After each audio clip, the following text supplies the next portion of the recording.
challenge or correct the negative thoughts that go through your head. You don't have to believe every thought you have.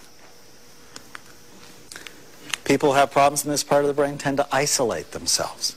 It's not good. They're less interested in things that are usually fun, including sex. And they have a lot of pain.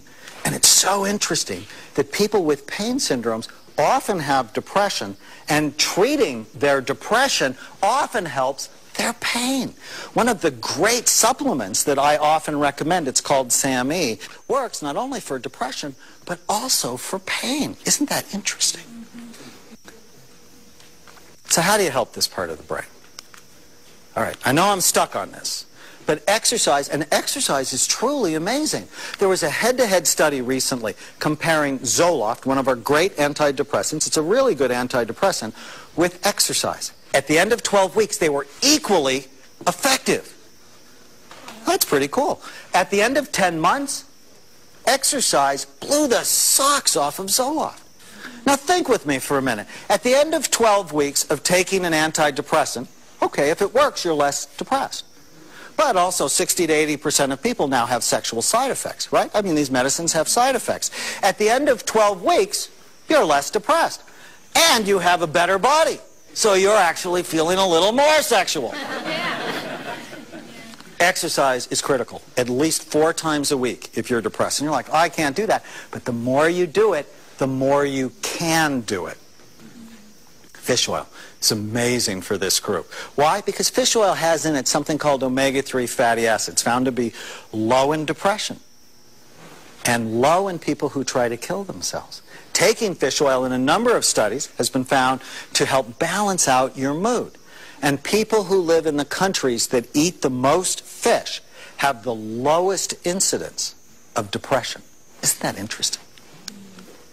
And you want to get rid of the automatic negative thoughts. You don't have to believe every thought that you have.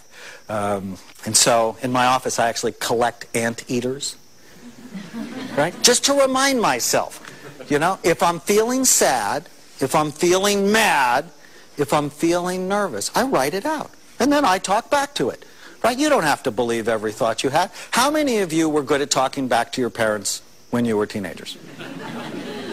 I was excellent. But you need to be good at talking back to those crazy, silly, distorted thoughts that are going through your head. And one that's just so simple. You get a thought in your head, you just ask yourself, is it true?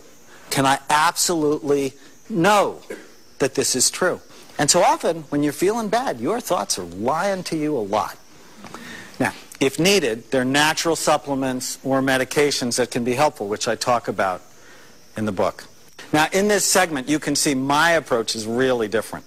Knowing the part of your brain that needs help is a shortcut to getting well in the fastest, most efficient way possible. When I come back, I'm going to show you how to make your brain great. You are not stuck with the brain you have.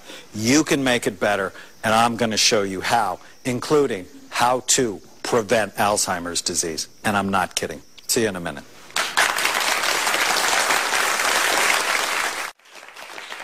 Welcome back. So has anyone developed brain envy yet? Anybody want to have a better brain? Yes. In this last segment, I'm going to give you 5 prescriptions to make your brain great. We are going to talk about protecting your brain, feeding your brain, working your brain, exercising your brain, and preventing Alzheimer's disease. So let's start. Protecting your brain. Head injuries matter. They can ruin your whole life. So wear your seatbelt. Drive in safe vehicles. Wear helmets that fit. Golf is good. Tennis, terrific. Table tennis is the world's best sport, which we'll see.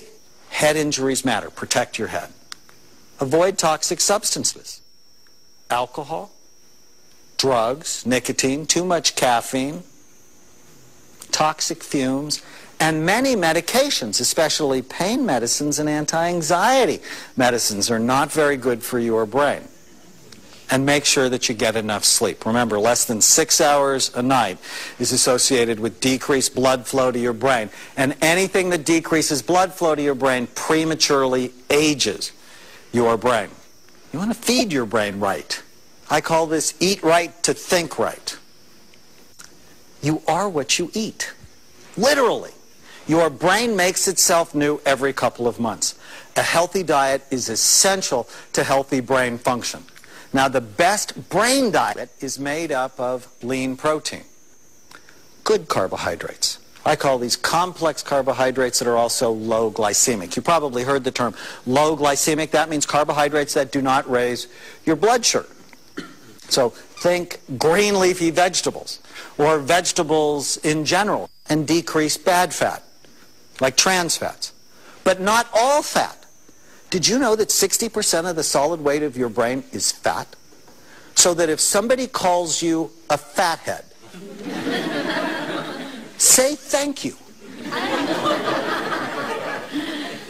So you need healthy fat in your diet, especially omega-3 fatty acids, because all the 100 billion brain cells that you have, their cell lining is made up of long-chain fatty acids. And you get them through fish, such as salmon and tuna, avocados, and walnuts. And water is also critical to your brain. Remember, the brain is 80% water. Anything that dehydrates you is bad for it. And you want to make sure that you're drinking plenty of water throughout the day. So what are some brain-healthy foods? I put together a list for you of 12 of my favorite.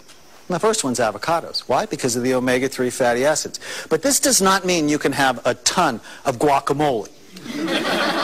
Because avocados also are fairly calorie dense, right? And obesity doubles your risk for Alzheimer's disease. Obesity is bad for you.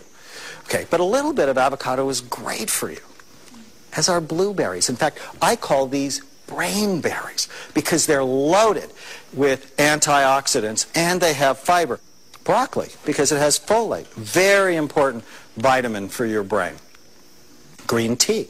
Now, decaffeinated green tea is better, but green tea is amazing because in it, it has a substance called theanine.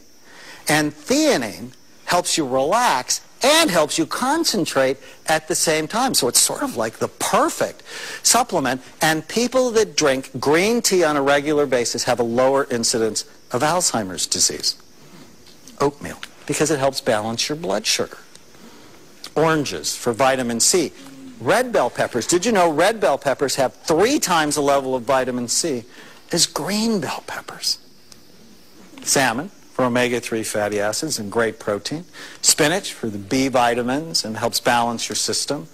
Tuna, turkey, and walnuts. Did you know that walnuts have 3 times the level of omega-3 fatty acids as almonds? But this does not mean double fudge chocolate chip cookies with walnuts. I tell my patients, eat from the rainbow. What that means is put foods in your diet that have many different colors, because that naturally increases the amount of antioxidants in your body to help keep your body and your brain young. But eating from the rainbow does not mean Skittles. I also recommend to my patients that they take 100% multiple vitamin every day. Why? We don't have balanced diets. We have fast food diets. According to the American Medical Association, people should take multiple vitamins every day to help prevent chronic illnesses like cancer, heart disease, and dementia.